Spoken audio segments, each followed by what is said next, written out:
T shirt ప్రింటింగ్లలో DTF printing వేరేయా friends? మనకు ఒక dark green colour t-shirt order అయితే వచ్చింది.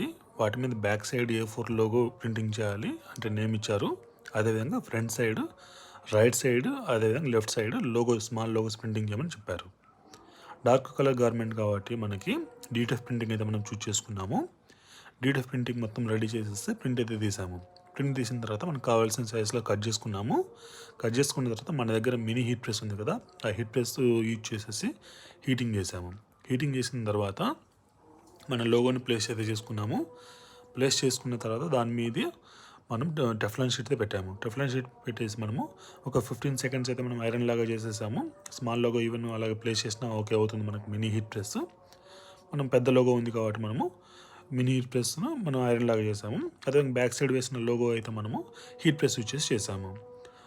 మనం 15 సెకండ్స్ అయిపోయిన తర్వాత దాని కవర్ అయితే మనం పైన ఉన్న పీల్ అయితే తీసేసాము. కోల్డ్ పీల్ చేయాల్సి ఉంటుంది. కోల్డ్ పీల్ చేసేసాము. తర్వాత దాన్ని ఇంకోసారి ఐరన్ చేస్తే కనుక మీకు ప్రాపర్గా ఫిక్స్ అయిపోతుంది. ఈ విధంగా డీటీఎఫ్ టీషర్ట్ ప్రింటింగ్స్ అయితే మనం రెడీ చేస్తాము. ఇన్ కేస్ మీకు మిషనరీస్ కావాలనుకున్నా లేకుంటే టీషర్ట్స్ కావాలనుకున్నా మన నెంబర్కి కాలర్ వాట్సాప్ చేయండి. Thank you. వీడియో